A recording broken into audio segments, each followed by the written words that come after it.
ഇപ്പോൾ DICയുമായി കഴിഞ്ഞ തവണ ഒരുമിച്ച് മത്സരിച്ചു. ആ സഖ്യത്തെ ജനങ്ങൾ അംഗീകരിച്ചില്ല. അപ്പോൾ ഒരു കക്ഷിയും കൂടെ മത്സരിക്കാൻ ഉണ്ടായിരുന്നത് കൊണ്ട് വോട്ട് കൂടുതൽ കിട്ടണമെന്നില്ല. ജനങ്ങൾ ഇതൊരു ആഭ്യന്തര കാര്യമായിട്ട് കാണണമെന്നില്ല. അപ്പോൾ ആളുകൾക്ക് ബോധ്യമാവുന്ന തരത്തിലുള്ള സഖ്യങ്ങളാണ് വേണ്ടത് എന്നാണ് ആ പോയിന്റ്. അതിനെന്താണ് പിന്നെ എനിക്ക് നേരെ തിരിച്ചു പറയാൻ പറ്റില്ല. DIC എടുത്തത് മോശമായി പോയി. DIC എടുത്തുകൊണ്ട് കുറേ സീറ്റ് അവർക്ക് കൊടുക്കേണ്ടി വന്നു. DIC എടുത്തത് കൊണ്ട് കുറേ സീറ്റ് കൊടുത്തില്ലായിരുന്നുവെങ്കിൽ ഞങ്ങൾക്കൂടെ ഇച്ചിരി കൂടെ ചോദിക്കാമായിരുന്നു. അബ്ദുള്ളക്കുട്ടിയെ എടുത്ത് MP-യുടെ സീറ്റ് കൊടുത്തില്ലായിരുന്നെങ്കിൽ ഞങ്ങൾക്ക് കുറച്ചുകൂടി സ്പേസ് കിട്ടുമായിരുന്നു എന്ന് പറഞ്ഞാൽ എങ്ങനെയാണ്? ഞങ്ങളുടെ സീറ്റാണ് കൊടുത്തെന്ന് പറഞ്ഞിട്ട് കാര്യമില്ലല്ലോ. ഈ ഐക്യമുന്നണിയാകുന്ന തറവാട്ടിൽ നിന്നും കുറേ സീറ്റുകൾ കൊടുത്തില്ലായിരുന്നുവെങ്കിൽ കുറച്ചുകൂടെ സ്പേസ് വികസിക്കാൻ ഉണ്ടാകുമായിരുന്നു എന്ന് എനിക്ക് അബ്ദുള്ളക്കുട്ടിയെ എടുത്തപ്പോൾ എന്നോട് ചോദിച്ചില്ല, മനോജിനെ എടുത്തപ്പോൾ എന്നോട് ചോദിച്ചില്ല, ശിവരാമനെ എടുത്തപ്പോൾ എന്നോട് ചോദിച്ചില്ല. എനിക്ക് വല്ല കേസും ഉണ്ടോ? ഇല്ലല്ലോ. പൊതുവായി നമ്മൾ എടുത്താൽ UDF-ൽ എന്നും ഈ സീറ്റ് തർക്കവുമായിട്ട് കലഹം എപ്പോഴും ഉണ്ടായിരുന്നു. കുറേ കാലമായിട്ട് അത് വളരെ മാന്യമായിട്ട് പോകുന്നു. കോൺഗ്രസിലും ഗ്രൂപ്പ് പഴയതുപോലെ സജീവമല്ലാതെ പോകുന്നു. അങ്ങനെ ഇരിക്കെ ഈ കേരള കോൺഗ്രസിന്റെ ലയനം വീണ്ടും UDF ഒന്ന് കലങ്ങാൻ ഇടയാക്കും എന്നുള്ളതാണ് ആശങ്ക. അത് കലക്കാതിരുന്നാൽ മതി. ഞങ്ങളായിട്ട് കലക്കിയല്ല. ഞങ്ങൾ എന്താ ചെയ്തത്? ഞങ്ങളെ വെറുതെ ഇതിൽ നിന്ന് ഉപേക്ഷിച്ചേക്കണം. കാരണം ഞാൻ സീറ്റ് ചോദിച്ചില്ല, ഘടകകക്ഷിയാക്കണമെന്ന് ചോദിച്ചില്ല, ഒരു ബഹളം ഉണ്ടാക്കിയില്ല, ഒരു അവകാശവാദം ഉണ്ടാക്കിയില്ല. ഞങ്ങൾ രണ്ടാം കക്ഷിയാന്ന് പറഞ്ഞില്ല, ഞങ്ങൾ ഒന്നാം കക്ഷിയാന്ന് പറഞ്ഞില്ല. ഞങ്ങളൊന്നും പറയാത്ത ആളിനെ ചുമ്മാതെ വെറുതെ വല്ല പത്രക്കാരൊക്കെ ഓരോന്ന് എഴുതുക. എന്നിട്ട് ഞാൻ പറഞ്ഞു ഞങ്ങളിതൊന്നും പറഞ്ഞില്ല. യൂത്ത് കോൺഗ്രസിന്റെ ഒക്കെ പ്രകടനമൊക്കെ അസ്വാഭാവികമായി പോയി. പിന്നെ പ്രകടനം അസ്വാഭാവികമായി പോയി.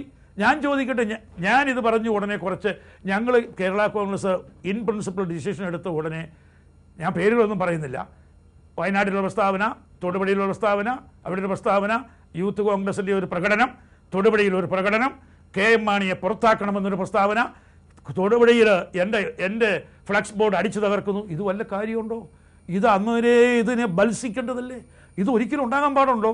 നമ്മൾ ചെയ്ത തെറ്റെന്നാ? ആ തെറ്റെന്ന് പറഞ്ഞത് ഇടതുപക്ഷ മുന്നണിയിൽ നിന്ന് ഒരു ഘടക കക്ഷിയെ ഏത് രീതിയിലാകട്ടെ അവർ പുറത്ത് വന്ന് കേരള കോൺഗ്രസിലേക്ക് വരുന്നു.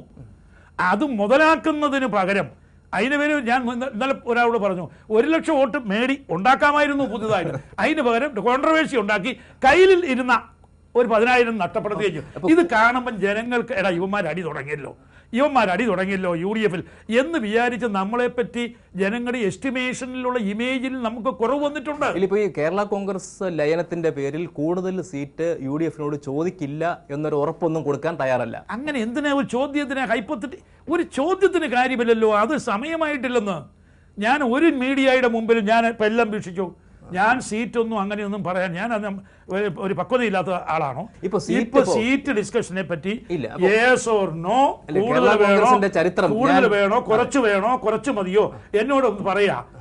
മാണി ഇത്തവണ സീറ്റ് ഇല്ലെന്ന് പറഞ്ഞാലും ഞാൻ എൻ്റെ കാര്യം നോക്കി നിൽക്കും. ഇതിന് വല്ല കാര്യം വല്ലതും ഉണ്ടോ? അല്ല, ഇപ്പോൾ ഈ കേരള കോൺഗ്രസിന്റെ ചരിത്രം അറിയാവുന്നവർക്ക് കൃത്യമായിട്ട് അറിവുള്ള ഒരു കാര്യമാണ് എന്തുകൊണ്ടാണ് ഈ പിളർപ്പുകൾ ഉണ്ടാകുന്നത്. കാരണം സ്ഥാനമാനങ്ങൾക്ക് വേണ്ടിയായിരുന്നു കൂടുതൽ പിളർപ്പുകളും. ഇപ്പോൾ സീറ്റ് പാർട്ടി വലുതാവുകയും സീറ്റ് കുറയുകയും ചെയ്താൽ അസംതൃപ്തരുടെ എണ്ണം കൂടും. അത് KM മാണിക്ക് തന്നെ വിനയാവില്ലേ? അത് എൻ്റെ കുഴപ്പമാണോ? ഞാൻ വലുതായാൽ, ഞാനെന്ന് വലുതായിപ്പോയെങ്കിൽ എങ്ങോട്ടായി വലുതാകുന്നത്? ഞാൻ കണ്ണൂരേക്ക് വലുതാകുന്നില്ല. കേരള കോൺഗ്രസ് ഒരു കാലത്ത് ഉണ്ടായിരുന്ന MLA-മാരുണ്ടായിരുന്ന ഒരു മേഖലയിൽ ഞാൻ ഇച്ചിരി വലുതായി പോയാൽ എന്തിനാ ഈ അസൂയ? ആർക്കസൂയ? അയ്യോ ജോഡി അങ്ങനെ പറയാൻ പാടില്ല. എന്തിനാ? അത് ആർക്കസൂയ? കോൺഗ്രസിന് അങ്ങനെ കേരള കോൺഗ്രസിൽ തന്നെ അസംതൃപ്തരുടെ എണ്ണം കൂടിയാൽ ഇല്ല. കേരള കോൺഗ്രസിൽ എങ്ങനെ അസംതൃപ്തിയുടെ എണ്ണം ഒന്നും കൂടിയല്ലോ. ഞാൻ ഈ പറഞ്ഞത് സംതൃപ്തിയോ, ഞങ്ങൾ ഈ ഐക്യം വരുമ്പം കേരള കോൺഗ്രസിൽ കുറെ പേര് ജില്ലാ പ്രസിഡന്റുമാർ മാറണ്ടേ, കുറെ പേര് സ്ഥാനങ്ങളിൽ നിന്ന് മാറണ്ടേ?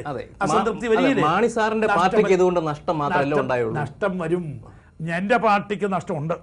എൻ്റെ പാർട്ടിക്ക് നഷ്ടം ഉണ്ടെങ്കിലും സംഘടനാ രംഗത്ത് ബുദ്ധിമുട്ടുകളും ഇൻകൺവീനിയൻസും ഉണ്ടെങ്കിലും ഞാൻ അതിനേക്കാൾ കൂടുതൽ കാണുന്ന ഐക്യമാണ്.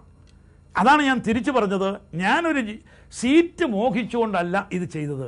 ഇത് ഐക്യജനാധിപത്യ മുന്നണിക്ക് ഗുണകരമാണ് എന്ന് ഞാൻ ഉറച്ച് വിശ്വസിക്കുന്നു. ഇതൊക്കെ ചുമ്മാ തമാശ പറയുന്നല്ലേ ഗുണകരമല്ലെന്ന്. UDF-ലേക്ക് ഒരു 50,000 വർക്കേഴ്സും കൂടി UDF-ലേക്ക് വന്നാൽ UDF ക്ഷീണിക്കും എന്ന് പറഞ്ഞാൽ ആരും മനസ്സിലാക്കാണ്ടാണ് ഞാൻ ചോദിക്കുന്നത്. ഈ ഐക്യത്തിന് വേണ്ടി പല സ്നേഹിതരും ശബ്ദമുയർത്തിയിരുന്നു. ഇങ്ങനെ വിവാഹത്തിനൊക്കെ കാണുമ്പം പറയുമായിരുന്നു എന്നൊക്കെ ഒന്ന് സൂചിപ്പിച്ചു. ഈ ഐക്യത്തിന് വേണ്ടി ദാഹിച്ചവരിൽ ഈ ബിഷപ്പ് ഔവത്തിലിനെ പോലെ ചിലരുണ്ട് എന്നാണ് പിണറായി വിജയൻ ഉദ്ദേശിക്കുന്നത്. അല്ല, അവരും ഇതിനു വേണ്ടി ശ്രമിച്ചു എന്നുള്ളതല്ല, അവർക്കും ആഗ്രഹമുണ്ടായിരുന്നു എന്നുള്ളത് വാസ്തവമാണോ? ഒരൊറ്റ കാര്യം പറയാം, കേരള കോൺഗ്രസിന്റെ ഈ ലയന പ്രക്രിയയിൽ ബിഷപ്പന്മാരുടെ മധ്യസ്ഥത ഉണ്ടായിട്ടില്ല. മധ്യസ്ഥത ഉണ്ടോ എന്നല്ല ചോദ്യം, അവർക്ക് അവരുടെ കൂടി ആഗ്രഹമായിരുന്നു. ആഗ്രഹം എല്ലാവരുടെയും ഉണ്ടല്ലോ. ആഗ്രഹം നാരായണ പണിക്കർ സാർ ആഗ്രഹിച്ചു കാണും ഈ കേരള കോൺഗ്രസിനെ തമ്മിത്തല്ലും. മന്നത്ത് സ്ഥാപിച്ച കേരള കോൺഗ്രസ്സാ ഇതെന്തിനായി തമ്മിത്തല്ലെന്ന് എന്നോട് നമ്മുടെ നടേശൻ തന്നെ സ്വാഗത സംഭാഷണത്തിൽ പറയാ, മാനസാരെ ഒക്കെ പാടും, ഞങ്ങൾ കേരള കോൺഗ്രസ് ഒന്നുമല്ല, ഞങ്ങൾ കേരള കോൺഗ്രസ് ഞങ്ങൾക്ക് അഭിപ്രായമൊന്നുമില്ല, എങ്കിൽ നിങ്ങൾ ഇതിനെ ഇങ്ങനെ തല്ലിപ്പിത്തല്ലെന്ന് എന്നോടൊന്ന് ചോദിച്ചു പോയാൽ അയ്യോ കുഴപ്പമായി. കേരള കോൺഗ്രസിനെ സ്നേഹിക്കുന്ന, അതിപ്പം ബിഷപ്പന്മാരെ സംബന്ധിച്ച് അവർ സമാധാന പ്രേമികളാണ്. അത് എവിടെ വഴക്കുണ്ടോ അവർ പറയും മക്കളെ വഴക്കൂടല്ലേ. അവർ കേരള കോൺഗ്രസുകൾ ഒരുമിക്കണമെന്ന് ആരെങ്കിലും സ്വപ്നത്തിലോ ചിന്തയിലോ പ്രാർത്ഥനയിലോ ഒന്ന് വിചാരിച്ചു പോയി എങ്കിൽ പാപമാണെന്നൊന്നും പിണറായി കരുതണ്ട. പക്ഷെ ഞങ്ങൾക്ക് ഇതിൽ ബിഷപ്പന്മാരുടെ മധ്യസ്ഥ ആവശ്യമില്ല, അവർക്ക് മധ്യസ്ഥത പറഞ്ഞിട്ടുമില്ല, ഒന്നുമില്ല. ഇത് കേരള കോൺഗ്രസിനെ സ്നേഹിക്കുന്ന എല്ലാ ആളുകളുടെയും കാര്യമാണ്. മാണിസാർ തന്നെ പറയാറുണ്ട് ഈ രാഷ്ട്രീയത്തിൽ ഒന്നും രണ്ടാവണം എന്നില്ല. അപ്പോൾ DICയുടെ സഖ്യത്തിൻ്റെ കാര്യം സംസാരിച്ചതാണ്. അതുപോലെ കേരള കോൺഗ്രസിനെ എന്തൊക്കെ ആയാലും ക്രിസ്ത്യാനികളുടെ ഒരു പാർട്ടിയായിട്ടാണ് കാണുന്നത്, അതിൽ തന്നെ കത്തോലിക്കരുടെ പാർട്ടിയായിട്ട് കാണുന്നത്. അങ്ങനെ കേരള കോൺഗ്രസ് എല്ലാം കൂടെ ഇങ്ങനെ ഒന്നിച്ച് ശക്തിപ്പെട്ട് എന്ന് വന്നാൽ ഒരുപക്ഷെ ഭൂരിപക്ഷ സമുദായത്തിന് മറിച്ചൊരു ചിന്തയുണ്ടായി സംഘടിച്ചാൽ UDF-നെ ബാധിക്കില്ല എന്നൊരു ചിന്ത ചിലർക്കെങ്കിലും ഉണ്ട്. മലയാളത്തിൽ ഒരു ചൊല്ലുണ്ട്, ഉത്തരം മുട്ടുമ്പോൾ കൊഞ്ഞനം കാണിക്കുക എന്നുള്ളത്. യുക്തിയൊന്നും പറയാനില്ല, നിയമവും പറയാനില്ല, വസ്തുതയും പറയാനില്ല, വാദത്തിൽ തോറ്റു കഴിഞ്ഞാൽ ഉടനെ എടുത്തു കാണിക്കുന്ന കാർഡ് സമുദായ കാർഡാണ്. ഇത് വലിയ കാര്യമുണ്ടോ? ഇതിൽ വലിയ സമുദായം വല്ലതും ഉണ്ടോ? ഞാൻ ചുമ്മാ കേരളത്തിലെ ജനങ്ങളുടെ ഒരു ആലോചനയ്ക്ക് വേണ്ടി പറയാം. ഒരു കക്ഷിയിൽ ഏറ്റവും കൂടുതൽ ഒരു സമുദായക്കാരനാണെങ്കിൽ ആ സമുദായ പാർട്ടിയാവുമോ? കേരള കോൺഗ്രസിൽ കൂടുതൽ ക്രിസ്ത്യാനികളുണ്ട് എന്ന് കണ്ടു ക്രിസ്ത്യൻ പാർട്ടിയാവുമോ? കേരള കോൺഗ്രസിൻ്റെ ഐഡിയോളജി ഞങ്ങളൊരു മതത്തിന് വേണ്ടി നിൽക്കുന്നവരല്ല, ഞങ്ങളൊരു സമുദായത്തിന് വേണ്ടി നിൽക്കുന്നവരല്ല. എൻ്റെ എല്ലാ കാഴ്ചപ്പാടും എന്നു മുതൽ ഞാൻ മന്ത്രിയായിരിക്കോ MLA ആയിരിക്കോ രാഷ്ട്രീയ പ്രവർത്തകനായിരിക്കോ എല്ലാ മതങ്ങളെയും ഒരുപോലെ. പക്ഷെ ഒരു കാര്യം ഞാൻ പറയട്ടെ, ഈ വാദം എന്തിനാ? ജോസഫ് ഇങ്ങോട്ട് വന്നാൽ ക്രിസ്ത്യാനിയായി.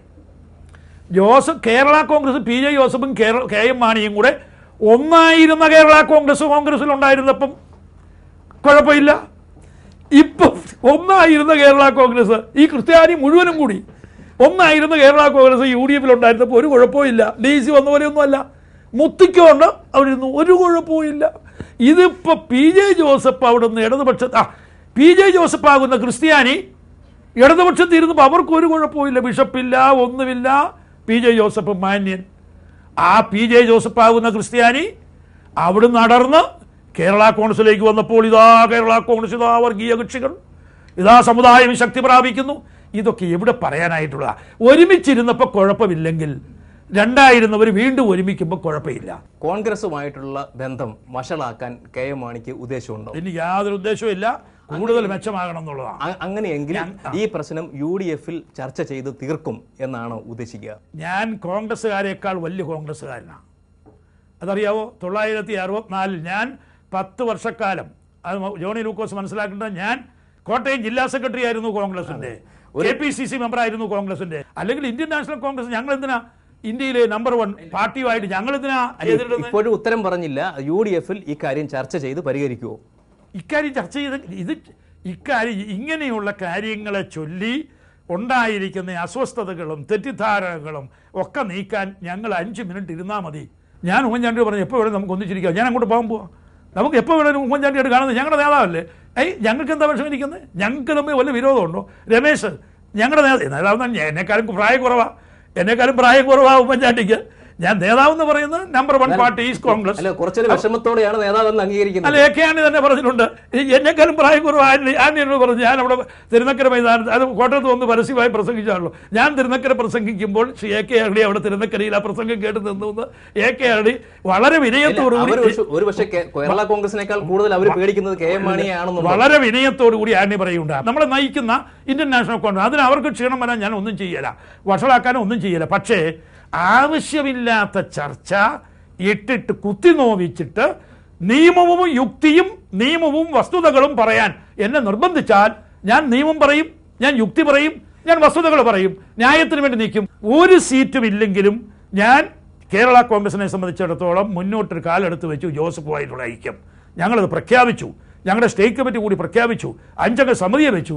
ഇനി ഒരു കാലം പുറകോട്ട് പോകുന്ന പ്രശ്നം. പല വാതിലുകളും ഈ അഭിമുഖത്തിനിടയിലെ മാണി സാർ തുറന്നിടുന്നു എന്നതുപോലെ തോന്നി. ഇനി ഒരുപക്ഷെ ഏതെങ്കിലും സമയത്ത് ഈ കേരള കോൺഗ്രസ്, ഈ പുതിയ കേരള കോൺഗ്രസ് ഇടതു മുന്നണിയോട് സഹകരിക്കാനുള്ള ഒരു സാധ്യതയും അതിൽ ഉൾപ്പെടുന്നുണ്ടോ? എവിടെ സഹകരിക്കുന്ന? അതെങ്ങനെ എന്തായി പറയുന്നത്?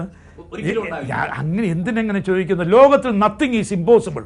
എന്തിനാ ഇതൊക്കെ ചോദിക്കുന്നത്? എന്തിനാ ഇങ്ങനെയൊരു ചോദ്യം മുമ്പിലേ കൂട്ടി ചോദിക്കാൻ പാടില്ല. ഞാൻ അങ്ങനെ ഉത്തരം പറയാം? ഞാൻ ഉത്തരം പറഞ്ഞാൽ ഞാനൊരു ഫൂളായി പോയത്. അപ്പോൾ രാഷ്ട്രീയ ഒരു സാധ്യതകളുടെ കലയായി തന്നെ KM മാണി തുടർന്നും കാണുന്നു. വളരെ നന്ദി.